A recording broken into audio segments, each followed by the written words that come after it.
Votre invité, Sonia Mabrouk, est le député La France Insoumise du Nord. Et coordinateur du parti, effectivement. Bienvenue sur Europe 1 et bonjour Adrien Quatennens. Bonjour Sonia Mabrouk. Le pouvoir d'achat a augmenté. Affirmation du gouvernement. Il a même augmenté 2 fois plus que sous les quinquennats précédents, a affirmé le Premier ministre. Si on se base sur les chiffres de l'INSEE, c'est difficilement contestable. Est-ce que vous le reconnaissez ? Mais c'est vraiment formidable parce que 6 Français sur 10 disent que leur pouvoir d'achat a baissé pendant le quinquennat de M. Macron. Mais M. Macron, à l'entonnoir, va leur dire non, vous avez tort, regardez, votre pouvoir d'achat a augmenté. Non, le pouvoir d'achat, en réalité, n'a pas augmenté, y compris pour les Français les plus précaires. On a vu ces courbes un peu folles que le gouvernement nous présente, où on nous montre que les plus riches auraient bénéficié d'une hausse de pouvoir d'achat de seulement 2%, mais les plus pauvres de 6%, donc c'est plus pour les plus pauvres. Tout le monde comprend qu'en valeur, 6% de petites sommes, c'est beaucoup moins que 2% de sommes énormes. Vous savez, s'il fallait résumer à grands traits le quinquennat de M. Macron, moi je le fais désormais comme ça, quand M. Macron est arrivé au pouvoir en 2017, les 500 familles les plus riches de ce pays possédaient un patrimoine de 570 milliards. Ce patrimoine a doublé en un quinquennat. Et dans le même temps, on est passé de 8 millions de personnes sous le seuil de pauvreté à 10 millions. La France, après le passage de la tempête Macron, c'est un océan de pauvreté dans lequel vous avez des îlots de richesse extrêmement concentré. Vous avez un Français sur 3, Sonia Mabrouk, qui déclare avoir du mal à payer son loyer. Un Français sur 5 qui dit devoir sauter des repas pour boucler ses fins de mois. 8 millions de Français qui ont besoin de l'aide alimentaire. Et sans compter la hausse des prix que nous connaissons ces derniers temps, qui vient en plus percuter les éléments sur le pouvoir d'achat. Hier, à votre place, au micro d'Europe 1, le porte-parole du gouvernement, Gabriel Attal, a mis en avant, Adrien Quatennens, la baisse du chômage. Grâce à l'exécutif, meilleur moyen, dit-il, de retrouver le pouvoir d'achat. C'est le cas, là les chiffres aussi le prouvent. Mais c'est pareil, c'est Mabrouk, c'est magique ça. C'est-à-dire que on nous dit que le chômage baisse, mais moi peut-être comme vous, j'ai regardé, il y a plus d'inscrits à Pôle emploi qu'avant. Donc c'est-à-dire le chômage baisse, mais il y a plus d'inscrits à Pôle emploi. Il y a aujourd'hui plus d'inscrits à Pôle emploi que l'année dernière à la même période et que en 2017. Donc bien évidemment, il y a des effets de catégorie, c'est très technique, mais la réalité sociale n'est pas modifiée. Vous avez par ailleurs près de 90% des embauches qui sont réalisées en contrat très précaires. Alors vous sortez des statistiques du chômage, mais souvent quand les chiffres sortent, vous y êtes déjà retourné. Non, il faut dire une chose, en matière d'emploi, la politique du gouvernement, dans la continuité d'ailleurs des 2 précédents, se résume à diminuer les droits des travailleurs et finalement pourchasser plus les chômeurs que de lutter contre le chômage avec la réforme de l'assurance chômage. À rebours de tout cela, ce qu'il faut faire, ce qu'il faut dire, c'est que nous avons une pénurie d'emplois pérennes créés. Bien sûr, on nous parle souvent des emplois non pourvus. Et moi, je ne conteste pas que dans certains secteurs d'activité, il y a des emplois non pourvus. Je pense par exemple au secteur de la restauration. Mais si on regarde tout ça avec un œil macroéconomique, si on met en corrélation le nombre d'inscrits à Pôle emploi avec le nombre d'emplois non pourvus, ça vous fait un ratio de 1 emploi non pourvu pour 25 chômeurs disponibles. Des solutions et de vos solutions. Donc les solutions sur l'emploi, plutôt que ce que M. Macron fait depuis le début de ce quinquennat, ça passe par des méthodes qui sont assez traditionnelles, mais qui jusqu'à preuve du contraire fonctionnent. La diminution du temps de travail. Ensuite, on a un grand défi devant nous, c'est la planification écologique. Et nous souhaitons instaurer même une garantie d'emploi, c'est-à-dire tout chômeur de longue durée volontaire qui ne trouve pas d'emploi devrait se voir proposer en dernier ressort un emploi qui correspond à ses qualifications. Bien sûr, sur vos propositions, mais là, première question, pouvoir d'achat, vous me dites les chiffres, non. Deuxième question, attendez, je dis chômage. Pas les chiffres, non. Je dis que les chiffres, on peut leur faire dire tout et son contraire. Qu'est-ce que vous répondez ce matin à ceux qui disent vous refusez de voir même toute bonne nouvelle relative, que l'opposition pavlovienne à Emmanuel Macron vous rend non lucide? Non, mais je pense qu'au contraire, notre opposition est très rationnelle. Quand je vous dis que le patrimoine des plus riches a augmenté, a doublé en un quinquennat, mais qu'il y a plus de pauvres, Sonia Mabrouk, si vous voulez quelques chiffres, y compris sur des mesures prises par M. Macron, j'en ai 3 à vous citer qui, je pense, sont édifiants. Sur, par exemple, la suppression de la taxe d'habitation. Ce sont les 20% les plus riches qui ont capté 50% des gains. Les 10% les plus riches de ce pays ont capté 22% des gains de redistribution de M. Macron. Et les 0,1% les plus riches de ce pays ont accru leur fortune de 25%. Qu'est-ce que vous appelez les plus riches? À partir de quel, niveau? Vous savez, les 0,1% les plus riches, c'est très très peu de monde. Mais par exemple, pour citer notre grand milliardaire en chef, M. Bernard Arnault, pour lui, très concrètement, le quinquennat de M. Macron, c'est passé de 47 milliards de fortune à 157 milliards. Et y compris, Sonia Mabrouk, le capitalisme est incapable de se corriger parce qu'il tire profit, y compris des crises. Vous avez vu que ces milliardaires ont accru leur richesse en pleine crise Covid de 30%. Parlons et c'est la valeur de son entreprise pour Bernard Arnault. Non mais attendez, si vous supportez, je vous réponds sur ce que vous dites. J'entends ce que vous me dites aussi, mais si vous supportez qu'en France, on puisse gagner en 6 secondes. Je les ai presque laissés là, les 6 J'ai secondes. bien compris. En 6 secondes, ce que gagne un travailleur moyen en toute une vie de labeur. Mais moi, je pense qu'on ne fait pas une répondez-vous, société comme ça. Puisque vous êtes responsable politique, vous agissez sur les actions et les faits. Revalorisation de la prime d'activité, baisse de l'impôt sur le revenu, notamment pour les classes moyennes et les plus défavorisées. Tout cela a été fait au cours de ce quinquennat. Les 50 milliards, tout compris, de multiples cadeaux fiscaux en tout genre ont bénéficié d'abord aux plus riches de ce pays. Je cite un exemple qui était quand même fortement symbolique, Sonia Mabrouk, vous vous en souvenez, quand M. Macron a supprimé l'impôt de solidarité sur la fortune. Il nous a promis à toutes et tous que ça allait avoir un effet sur l'emploi et l'investissement. Il a même dit d'ailleurs, si ça n'a pas d'effet sur l'emploi et l'investissement, on corrigera.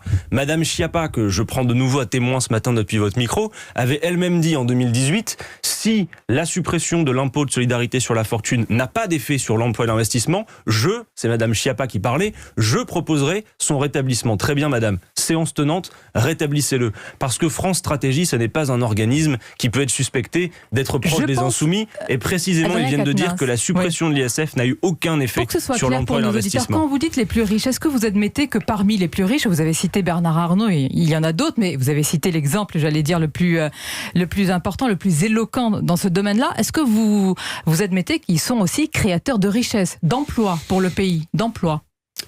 Écoutez, vous avez 6 secondes aussi pour réfléchir. Qu'il y ait des créations d'emplois, c'est évident, mais il y a aussi beaucoup de destruction. Mais vous les reconnaissez, ces créations? Mais attendez, je reconnais les créations, mais Sonia Mabrouk, je reconnais aussi les destructions. La philosophie d'une entreprise, quand on dit c'est l'entreprise qui crée l'emploi, enfin, vous le savez comme moi, la raison d'être d'une entreprise, c'est pas de créer des emplois. Certes, elles en créent, mais elles en détruisent beaucoup aussi. Par exemple, l'an dernier, c'est 284 000 emplois salariés qui ont été supprimés. Monsieur Bruno Le Maire, à ce micro, est venu dire qu'il n'y avait pas eu de casse sociale. Je ne sais pas comment vous vous appelez, 1000 plans sociaux pour 112 000 licenciements. Ma question va y vous compris choquer, d'entreprises qui...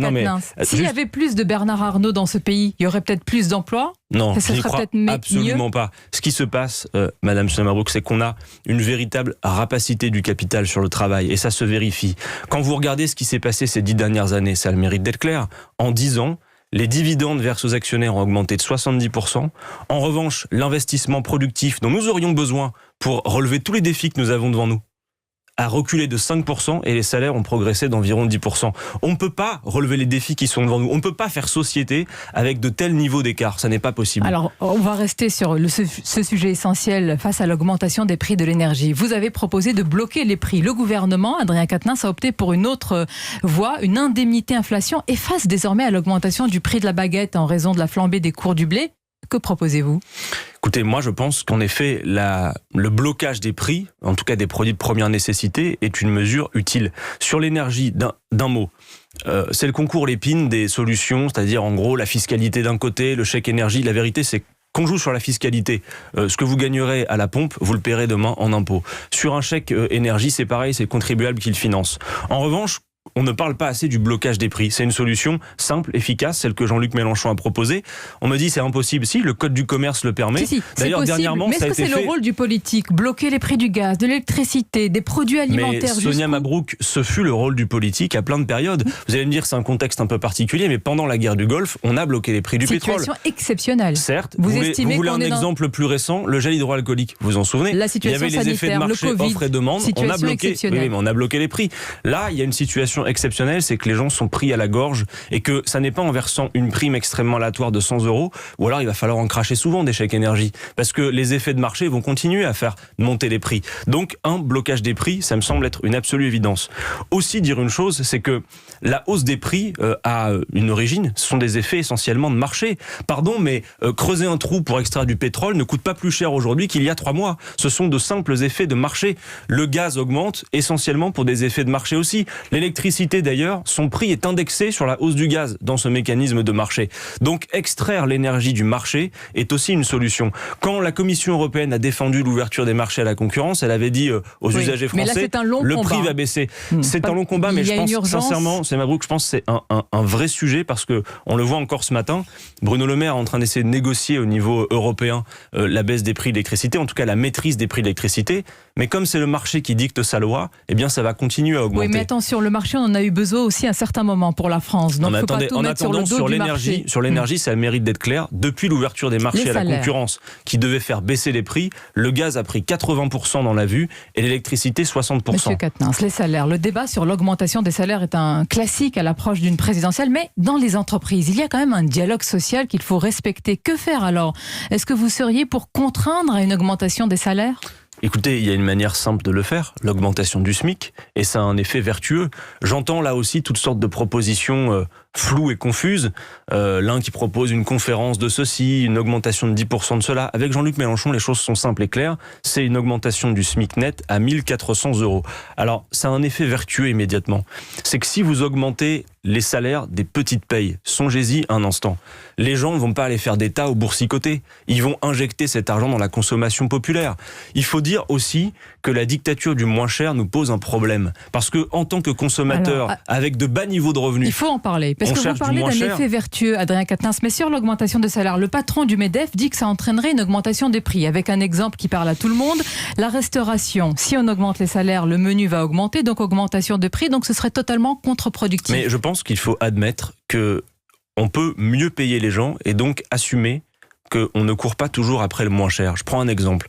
Si on dit qu'il faut mieux rémunérer nos agriculteurs, qu'il faut une agriculture paysanne relocalisée, oui, à produire, ça va coûter plus cher que l'agriculture intensive pourrie de pesticides. C'est pourquoi augmenter les salaires, c'est aussi une mesure écologique, on peut le dire.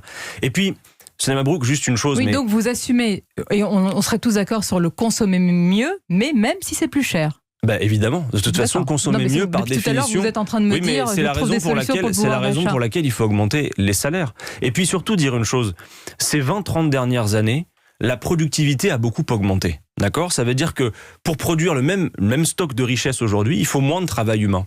Pourtant, Sonia Mabrouk, les salaires n'ont pas augmenté et le temps de travail n'a pas diminué. Donc où va ? Je vous pose la question, où va cette hausse de la productivité ? Mais certaines entreprises ne peuvent pas augmenter les salaires. Donc, qu'est-ce qu'on fait ? La clé sous la porte ? Des emplois menacés ou augmenter ? Moi, je vous dis une chose, même pour les très petites entreprises, qui d'ailleurs n'ont pas bénéficié des aides de M. Macron. Moi, j'ai regardé le détail. Les baisses d'impôts de production, ça représente 940 € de gains pour une TPE, ça représente plus de 9 millions pour une grande société. Donc, y compris pour les aides aux entreprises, M. Macron, son modèle, c'est d'aider les grandes entreprises. Dire une chose, voyez toujours augmentez... le verre à moitié vide. Non, si vous augmentez les salaires, M. Mabrouk, ça fait aussi des débouchés pour les TPE, les PME. C'est potentiellement des gens qui ne réfléchissent plus à se payer, pourquoi pas, un restaurant, à aller consommer des produits qui peut-être ne consommeraient pas. C'est vertueux pour l'économie.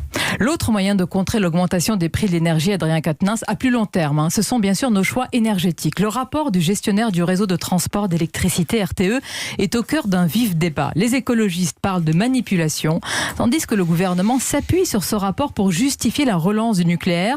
Ce rapport, pour faire vite, étudie 6 scénarios possibles, mais insiste sur la compétitivité du nucléaire, énergie décarbonée. Vous ne contestez pas cette conclusion? Bon, d'abord, le rapport de RTE est très intéressant parce que dans les 6 scénarios, il y a un scénario 100% renouvelable. Non, mais ce qui veut juste dire une chose, c'est que quand on balaie d'un revers de la main l'idée que c'est faisable techniquement, non, techniquement c'est faisable. Coût faramineux, conditions techniques extrêmement difficiles, voire insurmontables. Là, je vais vous répondre, pour préparer notre entretien, 180 pages. Non, mais déjà une chose, admettez au moins que dire techniquement c'est impossible, c'est faux. Puisque le rapport du RTE... Non.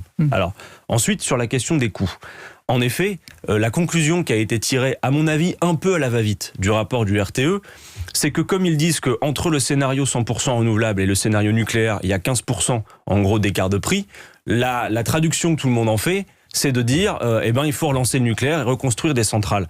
Il y a autre chose qui a été, je crois, un peu occulté, mais qui est présent dans le rapport du RTE, c'est le coût du capital. Parce que le RTE dit ceci, et disent, quels que soient nos choix énergétiques, la question de savoir si c'est encore une fois le marché qui dicte les prix ou si c'est un monopole d'État fait la différence. En effet, c'est Mabrouk, l'État se finance aujourd'hui à 1%, alors que le privé exige des taux de rendement de 7%. Donc, mais là, c'est très concret. Ça veut dire qu'indépendamment de nos choix énergétiques, ce qui coûte cher, c'est pas les choix qu'on va faire, c'est d'abord, est-ce que c'est le marché et les capitaux privés ou est-ce que c'est le public ? Les énergies solaires et éoliennes sont intermittentes. Il faut compléter, compenser ces absences. On est en France à la limite d'exploitation des capacités hydrauliques et même l'hydrogène offre des possibilités insuffisantes.